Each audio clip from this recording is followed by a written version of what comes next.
The hook in the vise, and we're going to go ahead and start our thread.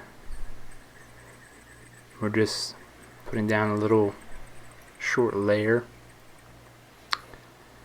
to put on the next material, which is going to be something a little different. This is just going to be put on to stop the eyes from rolling as much. This is just egg yarn, just common, any color, doesn't matter, you can use any of it.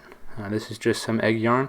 So we're going to just cut off a little tiny snip of it, and we're going to tie that onto the hook, and this is going to create kind of a cushion or a pillow to help hold those eyes in place. And again, this is an unnecessary step, but I like my dumbbell eyes to never roll if possible.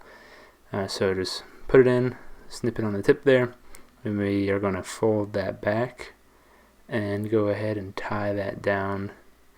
You can see there's kind of this large cushiony piece of volume. We'll cut that off, and that's going to help us when we go to put in the eyes. And some people think that super glue is bad for carp. I haven't had that problem, and so I use Loctite, just a little dab here, and that is going to be set so that way when we put the eyes down it really grabs hold. And then we're going to do 2 different coats of that. So that's the first one, and we're just going to go ahead and tie in some dumbbell eyes here. Make sure they're nice and even and straight, and I'm just going to go ahead and get to town tying these things in. Make them as secure as you can, go in every single different way and wrapping style.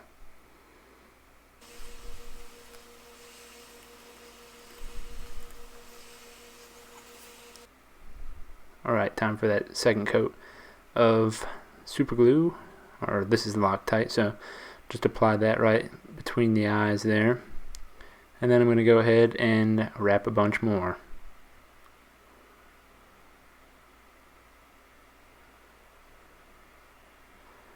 Alright, next step is going to be legs. This is just orange and black barred rubber legs. So I've snipped off just one, and I'm going to go ahead and tie it right in half. So I'm at the halfway point right here, and I'm just going to do kind of loose wraps with not a ton of tension. If you put on too much, you'll either cut it or the leg will start to roll. So it's just kind of a medium tension on these, and getting a little bit tighter as we keep wrapping. We go ahead and wrap up a bit. Then we're going to fold this guy over. He's stuck a bit to the super glue. We'll fold him over and wrap it down the other side of the hook, the far side. And again, these are kind of medium to stiff wraps. And where you position these legs on this is going to be where they stay pretty much. So make sure you get them right where you want them on this step. And then just kind of smoothing that out a little bit with some thread wraps and putting on just a regular amount of tension now. It should hold it on. So this next material is well known, Cohen's Carp Dub. This is rusty nail.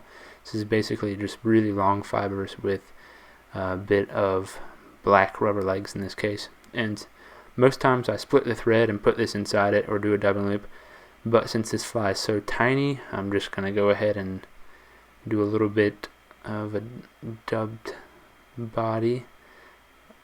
It's not ideal because the strands they look a little bit strange when you do it this way rather than splitting the thread or doing a double loop, but this will work. It's just really trying to make a super shaggy body, and it just binds down a lot of the rubber legs, which you'll see. So we'll get those loose towards the end with a little tool, but I'm just making sure that body is nice and tight. You don't want it to just fall off. So again, you see how a lot of that's kind of binded down, but we'll get those loose at the final step. I'm just kind of cleaning that up, making a spot for the partridge feather that's going to go in. So you can kind of see what we got going on here. Partridge feather is going to go right behind those eyes.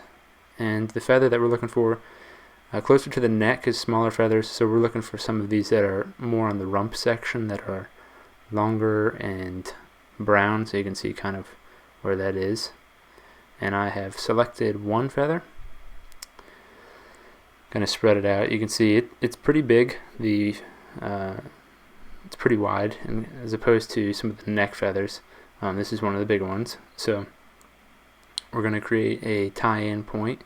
So hold it by the tips with your right hand, stroke back those fibers with your left, and then what's left in your right hand, snip it off square. It should look like that. That gives you a really solid point to tie in, and will help that feather not to slip as much. So I'm going to go ahead and start cranking down on it. And a lot of times the super glue is still a little bit damp at this point when I'm tying them, and so that even helps them stay in even better. And we're just going to do 2 wraps here with this super long feather.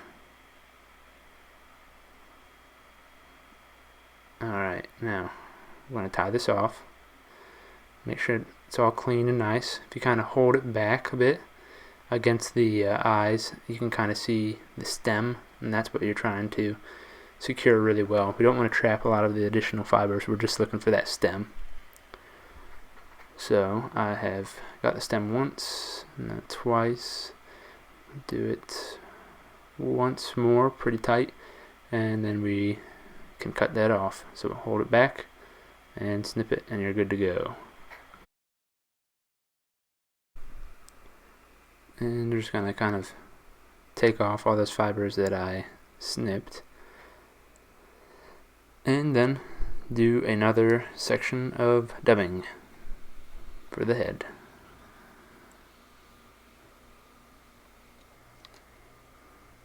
I'm going to go ahead and wrap that around the dumbbell eyes, making sure that we cover everything on the bottom and the top side. And this is going to make the fly look a little lopsided. The head looks huge, but we're going to brush all those trapped fibers out.